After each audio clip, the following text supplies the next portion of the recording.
जय हिंद जय भारत बच्चों, आप सभी का स्वागत है हमारे प्यारे से चैनल संजय क्लासेस पर। तो आज के हम एक वीडियो में जो आपको एक ऐसा टॉपिक रिवाइज कराने वाले हैं जो कि बहुत सारे 10th क्लास के बच्चों के लिए बहुत जरूरी है। तो और सबसे बड़ी बात क्या है, 10th क्लास के बच्चे उस टॉपिक से घबराते हैं, यानी कि इस वाले चैप्टर से पता नहीं क्यों घबराते हैं, लेकिन मुझे ऐसा लगता है ये चैप्टर उनकी बुक का सबसे आसान चैप्टर है। चैप्टर का नाम है लाइट, यानी कि लाइट, रिफ्लेक्शन एंड रिफ्रैक्शन। इस चैप्टर के अंदर सबसे मेन चीज पता है क्या है, आपको उसके बेसिक समझ में आ गए तो ये चैप्टर आपके लिए इजी हो जाएगा। लेकिन कुछ बच्चे क्या करते हैं, इसको रटना स्टार्ट कर देते हैं, रटोगे तो नहीं आएगा, ये गारंटी है, लिख के ले लो, आपको सबसे हार्ड लगने वाला है। जिन बच्चों ने इसको समझा है उनको सबसे आसान लगने वाला है। मेरी क्लास में जो बच्चे मेरे पास पढ़ते हैं उनको सबसे आसान, उसकी बुक का पूरा बुक की सबसे आसान चैप्टर जो लगता है वो लाइट लगता है। तो इसका रीजन है, और इसका रीजन मैं ही हूं भाई मैं बड़ा बढ़िया पढ़ाता हूँ कि सब कुछ समझ में आ जाता है। तो चलिए स्टार्ट करते हैं उस चैप्टर को। तो उस चैप्टर के लिए जो बेसिक्स है आज हम आपको वो बताने वाले हैं। तो सबसे पहले हम बात करेंगे मिरर के बारे में, क्योंकि इस चैप्टर के अंदर क्या है, रिफ्लेक्शन है, फिर रिफ्रैक्शन है। तो सबसे पहले मिरर की बात होगी, फिर लेंस की बात होगी। तो मैं आज मिरर स्टार्ट करने वाला हूँ आपके सामने। तो सबसे बेसिक कि मिरर होता क्या है, तो आप सभी ने अपने घरों में देखा होगा, सिंपल मिरर बोलते हैं उसको, यानी कि बिल्कुल सीधा मिरर होता है, वो सिंपल मिरर कहलाता है। उसमें हम आपकी अपनी इमेज बनाते हैं। तो हम मिरर के जब सामने खड़े होते हैं तो हम अपनी इमेज को देख रहे होते हैं, तो हम उस मिरर के लिए ऑब्जेक्ट माने जाते हैं बच्चों। और जो हमारे उसमें इमेज बन रही है हम उसको नॉर्मल इमेज ही कहते हैं, ठीक है। हिंदी में हम बोलते हैं बिंब और प्रतिबिंब, ठीक है। तो हमारा प्रतिबिंब उसके अंदर बन रहा है। अब बात आ जाती है बच्चों, इस चैप्टर में हम पढ़ने वाले हैं कि किस तरीके से उस इमेज की प्रॉपर्टीज जानी जाएगी, यानी कि इमेज का साइज, इमेज कितनी दूर बनेगी, इमेज कितनी पास बनेगी, वो सारी बातें यहाँ पर जानते हैं। तो सबसे पहले हम जानते हैं कि मिरर क्या होता है। तो बच्चों हम यहाँ पर सिंपल मिरर नहीं जानने वाले, सिंपल मिरर तो बहुत इजी है। हम यहाँ पर जो है स्फेरिकल मिरर्स के बारे में पढ़ने वाले हैं। किसके बारे में पढ़ने वाले हैं? Spherical mirrors. तो सबसे पहली बात तो स्फेरिकल मिरर्स होते क्या है। तो बच्चों स्फेरिकल मिरर्स कुछ भी नहीं है, हम आपको नाम से बता दें कि मान लो एक स्फीयर है, आपके सामने क्या एक स्फीयर है। तो अगर मैं स्फीयर का एक छोटा सा पार्ट कट कर लूं, लेट सपोज मैंने ये पार्ट कट कर लिया, आप सामने देख रहे हो, ये पार्ट मैंने निकाल लिया, तो अब मैं इस बाकी के पार्ट को यहां से हटा देता हूं, ठीक है। तो बाकी के पार्ट को मैंने यहां से हटा दिया। तो बच्चों ये स्फेरिकल मिरर्स जो है वो एक्चुअल में क्या होता है, एक स्फीयर का पार्ट होते हैं, ठीक है। तो इस तरीके से स्फीयर का पार्ट होते हैं। और इसमें क्या कर दिया जाता है बच्चों, ऐसे ही ग्लास के स्फेरिकल मिरर के एक पार्ट को, यानी कि एक पार्ट को क्या कर दिया जाता है, मिरर बना दिया जाता है। अब मिरर बनाने के लिए करना है, ग्लास को कुछ मत करो, एक तरफ से पॉलिश कर दो। अगर आप एक तरफ से पॉलिश कर दोगे उसको, यानी कि उसको ओपेक ऑब्जेक्ट बना दोगे, तो क्या होगा, इमेज फॉर्मेशन होगी। इमेज फॉर्मेशन का तरीका क्या है, लाइट का रिफ्लेक्ट होना। लाइट रिफ्लेक्ट करेगी तो इमेज फॉर्मेशन होती है, सिंपल सी बात है। तो हम क्या करते हैं, इस स्फेरिकल पार्ट को अगर मान लो मैं इसको पीछे से बच्चों, अगर मान लो मैं इसको यहां से मिरर को क्या कर दूं, यहां से पीछे से पॉलिश कर दूं, यानी कि इसको मैं पॉलिश कर देता हूं, तो अब ये बन जाता है मिरर। अब इसको कौन सा मिरर कहते हैं, इसका नाम क्या है। तो बच्चों जब कभी आप इसको इस तरफ से पॉलिश कर रहे हो और जो सरफेस अंदर की तरफ जो आ रही है, अंदर की तरफ, समझ पा रहे हो ना, अंदर की तरफ, यानी कि इसको बोलते हैं रिफ्लेक्टिंग सरफेस। क्या बोलते हैं, रिफ्लेक्टिंग सरफेस, यानी कि ऐसी सरफेस जहां से लाइट रिफ्लेक्ट करेगी और जहां पर आपकी इमेज बनने वाली है। यानी कि अगर आप मिरर में, मैं बोलूंगा कि जिस तरफ से आप खोपड़ा देखते हो, अपना अपना खोपड़ा जो देखते हो, वो अगर अंदर की तरफ है, समझ पा रहे हो ना, अंदर की तरफ है, तो अगर मैं उसको बोलता हूं कि रिफ्लेक्टिंग सरफेस अगर अंदर, अंदर मतलब केव, तो इसको नाम दे दिया जाता है कॉनकेव। यानी कि मिरर की जो रिफ्लेक्टिंग सरफेस है वो कहां हो, अंदर की तरफ हो, तो उसको नाम दिया जाता है कॉन। अब मैं ऐसे ही बताता हूं बच्चों को, कॉनकेव, केव समझते हो ना, अंदर की तरफ, समझ रहे हो। तो इसको हम क्या नाम देते हैं बच्चों, कॉनकेव मिरर। समझ में आ गया। चलिए अब दूसरी तरफ की अगर मैं बात करूं, दूसरा ही मिरर बना लेता हूं। जैसे कि मान लो मैंने बना लिया ऐसे, अब मैंने पॉलिश ना बच्चों यहां से कर दी अंदर की तरफ। अब अंदर से पॉलिश करूंगा तो आप अपना सुंदर सा जो मुखड़ा है वो कहां से देखोगे बच्चों, यहां से देखोगे, यहां से। तो रिफ्लेक्टिंग सरफेस कहां होगी बच्चों, रिफ्लेक्टिंग सरफेस होगी बाहर की तरफ। जो रिफ्लेक्टिंग सरफेस है बच्चों वो कहां पर निकली हुई है, बाहर की तरफ उठी हुई है। तो इसको बोलते हैं कन्वेक्स, यानी कि रिफ्लेक्टिंग सरफेस जिसकी बाहर की तरफ हो उसको नाम क्या दे दिया जाता है बच्चों, कन्वेक्स, कॉन्वेक्स मिरर, ठीक है। कॉन्वेक्स मिरर हो जाता है। अब बच्चों इसको हिंदी में उत्तल, यानी कि जिसका तल ऊपर की तरफ हो उत्तल, और इसको हिंदी में अवतल, जिसका तल अंदर की तरफ हो उसको अवतल कहते हैं। तो ये दो मिरर थे जिनसे मैंने स्टार्टिंग करी है। तो इन दोनों मिरर की जानकारी होना बहुत जरूरी है। इनको स्फेरिकल मिरर क्यों कहा जाता है, मैंने अभी आपको बताया, क्योंकि एक स्फेयर का पार्ट है, तो इसके इनको स्फेरिकल मिरर कहा जा रहा है। अब आगे चलते हैं कुछ इंपॉर्टेंट टर्म्स के ऊपर, कुछ टर्म्स ऐसे पढ़ेंगे जो कि इनमें इस्तेमाल होने वाले हैं। तो चलिए स्टार्ट करते हैं।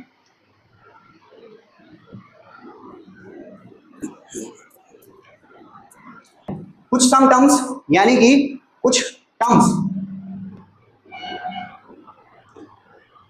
कौन कौन सी टर्म्स है बच्चों। तो मैं आपको ना दोनों मिरर का एग्जांपल लेके समझाऊंगा उन टर्म्स को। तो सबसे पहले मिरर्स के कुछ इंपॉर्टेंट पॉइंट्स, कुछ इंपॉर्टेंट चीजें के बारे में जानेंगे। तो मैं पहले तो मिरर ड्रॉ कर लेता हूं। तो मैं कनकेव मिरर को लेके आपको पूरी चीजें समझाऊंगा, कनकेव मिरर को ध्यान रखना। तो यहां पर मैंने कनकेव मिरर ड्रॉ कर दिया। अब कनकेव मिरर मैंने अभी आपको बताया था, कनकेव मिरर क्या होता है, एक मिरर है जिसको हमने रिफ्लेक्टिंग सरफेस कहां पे है, उसके अंदर की तरफ है, कनकेव, ठीक है, ये रिफ्लेक्टिंग सरफेस है। तो सबसे पहली टर्म आती है बच्चों इस मिरर का, एपर्चर। यानी कि द्वारक। अब हिंदी में इसको द्वारक कहते हैं, इंग्लिश में इसको एपर्चर कहते हैं। मतलब क्या है इसका? तो बच्चों इसको MN, इसकी डिनोशन जो है वो MN से दिखाई जाती है। तो यानी कि मिरर का जितना द्वार, द्वार मतलब समझते हो ना गेट, जितने हिस्से में से मिरर के अंदर लाइट आ सकती है, जितने हिस्से में से मिरर के अंदर क्या आ सकती है बच्चों, लाइट आ सकती है, उसी को मिरर का द्वारक यानी कि एपर्चर कहते हैं। तो MN इज द एपर्चर, यानी कि फर्स्ट जो हमारा पॉइंट था वो था MN। MN क्या है बच्चों? हमारा द्वारक हिंदी में कहते हैं और इंग्लिश में एपर्चर। ठीक है, ये हमारा क्या था, फर्स्ट पॉइंट था। तो समझ में आ गया होगा, जितने हिस्से में से लाइट अंदर आ पाती है, यानी कि आप देख रहे हो इस हिस्से में से लाइट अंदर आ सकती है, इस हिस्से में से लाइट अंदर आ सकती है। लेकिन अगर मैं रे ऑफ लाइट को यहां से भेजूं तो वो लाइट कहां चली जाएगी, बाहर चली जाएगी। इसका मतलब है ये इसके एपर्चर से बाहर चली जाएगी। समझ में आई? तो मिरर का जितना बड़ा एपर्चर होगा, लाइट उतनी ज्यादा एंटर करेगी, वो मिरर उतना बड़ा एरिया कवर करेगा। समझ में आ रही बात? चलिए नेक्स्ट पॉइंट आता है बच्चों, एक और पॉइंट लेते हैं हम। दूसरा पॉइंट है बच्चों हमारा क्या, पोल। पोल जिसको हिंदी में ध्रुव कहते हैं। ठीक है, ये क्या है? तो बच्चों एक्चुअल में क्या है, जो हमारा मिरर होता है ना, जैसे कि मैं मानता हूं ये मिरर है मेरा, तो मिरर का एक सेंटर होता है, ये तो MN हो गया। मिरर का एक क्या होता है बच्चों, सेंटर होता है, यानी कि इस मिरर के ऊपर एक पॉइंट आएगा सेंटर। ठीक है, जो बिल्कुल बीचों बीच होगा मिरर के ऊपर से भी और नीचे से भी। इसको पोल के नाम से जाना जाता है बच्चों, कुछ भी नहीं है, बहुत बड़ी चीज नहीं है। इसको किस नाम से जाना जाता है? पोल के नाम से जाना जाता है। और इसकी डिनोशन जो है वो कैपिटल P, यानी कि यहां पर सिर्फ कैपिटल P से की जाती है, इनको दिखाया जाता है कैपिटल P से। समझ में आ गया ये वाला पॉइंट? बहुत इजी चीज है। नेक्स्ट पॉइंट आता है बच्चों प्रिंसिपल एक्सिस, जिसको मुख्य अक्ष क्या बोला जाता है हिंदी में, मुख्य अक्ष। ठीक है, प्रिंसिपल एक्सिस क्या है? तो बहुत सिंपल सी चीज है। तो प्रिंसिपल एक्सिस बच्चों क्या है? प्रिंसिपल एक्सिस एक इमेजिनरी एक्सिस है जो पोल से नॉर्मली जाती है, यानी कि पोल के ऊपर नॉर्मल होती है। यानी कि नॉर्मल समझते हो ना, नॉर्मल क्या होता है बच्चों? Perpendicular to the surface. किसी भी सरफेस पर जो परपेंडिकुलर होता है वो नॉर्मल कहलाता है। तो अगर मैं मान लो इस पोल पर नॉर्मल कोई लाइन डाल दूं, यानी कि ये कुछ ऐसी, समझ लो, इस पोल पर परपेंडिकुलर, यानी कि आप देख सकते हो यहाँ पे परपेंडिकुलर है। ठीक है, तो एक इमेजिनरी एक्सिस जो पोल पर परपेंडिकुलर हो उसको हम क्या नाम देते हैं बच्चों? Principal axis. क्लियर? चलिए, प्रिंसिपल एक्सिस हो गई। नेक्स्ट पॉइंट क्या है बच्चों? प्रिंसिपल एक्सिस के बाद बच्चों नेक्स्ट पॉइंट आता है हमारा फोकस। ये फोकस क्या होता है सर? तो बच्चों फोकस का मतलब क्या है? देखो, अगर मान लो आपके पास कनकेव मिरर है, मैंने आपको बताया ये MN होता है, और कॉनकेव बनाने के लिए आपको क्या करना पड़ेगा? इसको पॉलिश करना पड़ेगा बाहर की तरफ, अंदर की तरफ रिफ्लेक्टिंग सरफेस हो। ये पोल होता है, अभी बताया। ये प्रिंसिपल एक्सिस है एक, अभी बताया। अब चलते हम क्या बताने वाले हैं बच्चों आपको, फोकस क्या होता है। नेक्स्ट पॉइंट है हमारा फोकस। फोकस क्या है? तो बच्चों अगर आपको फोकस निकालना है किसी मिरर का, तो आपको कुछ नहीं करना है, एक सिंपल सी चीज करनी है, क्या? रे ऑफ लाइट डालो। मैंने क्या करा, प्रिंसिपल एक्सिस के पैरेलल रे ऑफ लाइट डाली यहाँ पर, और इस पर भी प्रिंसिपल एक्सिस के पैरेलल रे ऑफ लाइट डाली यहाँ पर। ये लाइट रिफ्लेक्ट होके इस तरफ आई और ये लाइट रिफ्लेक्ट होके यहां से आई। तो आफ्टर रिफ्लेक्शन जो हमारी पैरेलल रे ऑफ लाइट थी, वो आफ्टर रिफ्लेक्शन एक पॉइंट पर इंटरसेक्ट कर रही है, उसको हम क्या नाम दे देते हैं? उस पॉइंट को फोकस का नाम दे देते हैं। ठीक है, तो यानी कि वो पॉइंट जो कि कहां पर है बच्चों? प्रिंसिपल एक्सिस के ऊपर है, जहां पर सारी की सारी पैरेलल आने वाली रे ऑफ लाइट इंटरसेक्ट कर रही हैं, उस पॉइंट को फोकस कहा जाता है। समझ में आ गया? चलिए, तो ये फोकस हो गया सर। कन्वेक्स में कैसा होगा? कन्वेक्स में भी ऐसा ही होता है बच्चों, बस कन्वेक्स में थोड़ा सा केस अलग है। कन्वेक्स मान लो ये कन्वेक्स का एपर्चर हो गया, यहां पर पॉलिश अंदर की तरफ होती है और पोल ये है,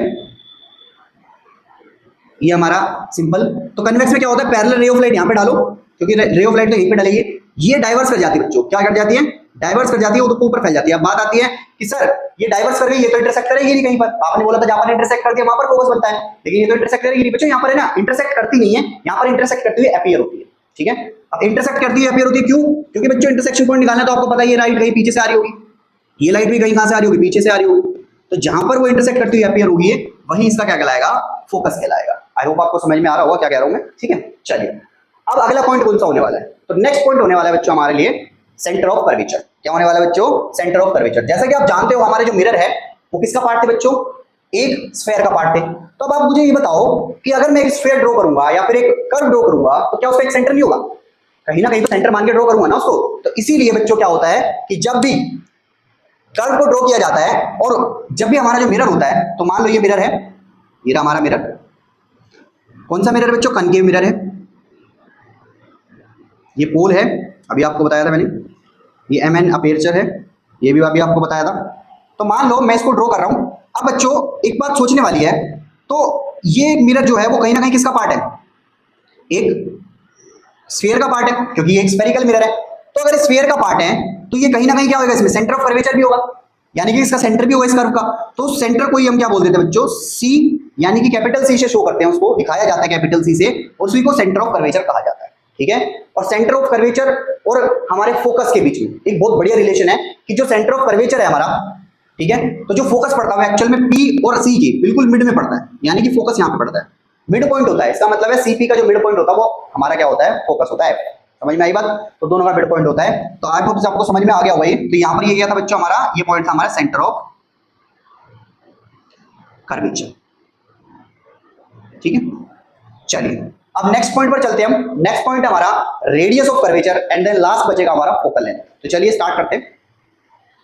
यहां पे ड्रॉ कर देते हैं इसको, ध्यान से देखना बच्चों।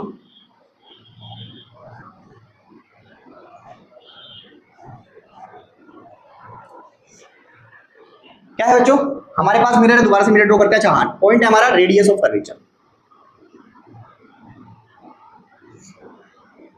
ठीक है, रेडियस ऑफ कर्वेचर। तो मान लो ये मेरा एक मिरर है और ये पोल है, ये अपर्चर हो गया, ये सारी चीजें बता चुका हूं आपको मैं। तो अब बच्चों हम क्या करते हैं, आपको मैंने अभी बताया जो भी रे ऑफ लाइट आएगी यहाँ पर बता रखा है, इंटरसेक्ट करेगी तो पोल पर फोकस पर इंटरसेक्ट करेगी, ये फोकस है। अभी सेंटर ऑफ कर्वेचर की बात करी मैंने, तो जो इसका सेंटर माना जाता है वो सेंटर ऑफ कर्वेचर कहलाता है। अब बच्चों क्या होता है, ये पोल है, डिस्टेंस की मेजरमेंट करते हैं, पोल से लेके सेंटर तक का डिस्टेंस। ठीक है, पोल से लेके सेंटर तक का डिस्टेंस बच्चों कहलाता है कैपिटल आर, जिसको हम कहते हैं radius of curvature.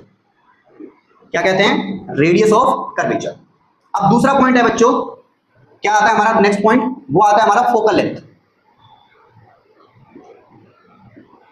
Focal length जिसको स्मॉल एफ से दिखाया जाता है। फोकल लेंथ क्या है बच्चों, पोल से लेके फोकस तक का डिस्टेंस, यानी कि पोल से लेके फोकस तक का डिस्टेंस जो होता है वो फोकल लेंथ कहलाती है। तो ये आप देख रहे हो यहां से यहां तक का डिस्टेंस, ये वाला, ये हमारी फोकल लेंथ कहलाएगी। ठीक है, अब लास्ट जो एक इंपॉर्टेंट टर्म बची है वो है relation between R and F, sorry small F, focal length. ठीक है, रेडियस ऑफ कर्वेचर और स्मॉल एफ यानी कि फोकल लेंथ में क्या रिलेशन है, तो बहुत सिंपल सा रिलेशन है, मैंने अभी आपको बताया था कि जो फोकस होता है बच्चों, ये मिड पॉइंट होता है किसका, इन दोनों का। तो अगर मान लो हमारा जो एफ है वो मिड पॉइंट है, तो सीधे सी मतलब ये हुआ कि सीपी को ये दो बराबर भागों में बांटेगा। अब सीपी को अगर दो बराबर भागों में बांट रहा है तो सीधा सा मतलब क्या होगा, आर जो है हमारा वो किसके बराबर आएगा बच्चों, दो एफ के बराबर आएगा। यहाँ पे देखो, यानी कि रेडियस ऑफ कर्वेचर में कितने एफ होंगे, दो एफ होंगे। तो इसका मतलब आ गया ये, तो यहां से ये रिलेशन निकल के आता है, और इससे आप क्या निकाल सकते हो बच्चों, एफ निकाल के सकते हो कि जो कि हो जाएगा r/2। ये रिलेशन आपके सामने आता है। तो बच्चों ये था हमारे सामने कुछ इंपॉर्टेंट टर्म्स जो कि आपकी नेक्स्ट वाले लेक्चर्स यानी कि नेक्स्ट वाली चीजों में बहुत मदद करने वाली है। ठीक है, तो कौन कौन सी टर्म्स थी बच्चों, सबसे पहले हमने एपर्चर पढ़ा। एपर्चर क्या होता है, द्वारक कहते हैं हिंदी में, यानी कि मिरर का एक तरीके का गेट जिसमें से लाइट एंटर करेगी। फिर हमने पढ़ा पोल। पोल क्या होता है, मिरर के जो बीच में एक पॉइंट होता है, सेंटर बोलते हैं मिरर का, उसको पोल कहते हैं। फिर पढ़ा हमने प्रिंसिपल एक्सिस क्या होती है। प्रिंसिपल एक्सिस क्या होती है बच्चों, प्रिंसिपल एक्सिस हमारी एक इमेजिनरी एक्सिस है जो पोल के ऊपर से जा रही है। फिर उसके बाद हमने क्या पढ़ा, फोकस किसे कहते हैं, तो फोकस हमारा एक जो है इंटरसेक्शन पॉइंट होता है जहां पर रे ऑफ लाइट इंटरसेक्ट करती है आफ्टर रिफ्लेक्शन। उसके बाद हमने क्या पढ़ा बच्चों, उसके बाद हमने पढ़ा रेडियस ऑफ कर्वेचर क्या होता है। रेडियस ऑफ कर्वेचर क्या होता है, उससे पहले हमने एक चीज और पढ़ी थी, क्या, centre of curvature. Centre of curvature क्या होता है, जो हमारा मिरर है उसका एक सेंटर माना जाता है जिसको सी से दिखाता है, सेंटर ऑफ कर्वेचर। उसके बाद हमने रेडियस ऑफ कर्वेचर की बात करी थी, जो पोल से लेके सी तक का डिस्टेंस होता है उसको रेडियस ऑफ कर्वेचर, और जो पोल से लेके एफ तक का डिस्टेंस होता है उसको फोकल है। आई होप आपको सबको समझ में आया होगा। अगर वीडियो अच्छी लगी बच्चों अपने दोस्तों में, फ्रेंड्स में शेयर जरूर करना, और हमारे चैनल को सब्सक्राइब करना ना भूले। मिलते हैं अगली वीडियो में, थैंक यू सो मच।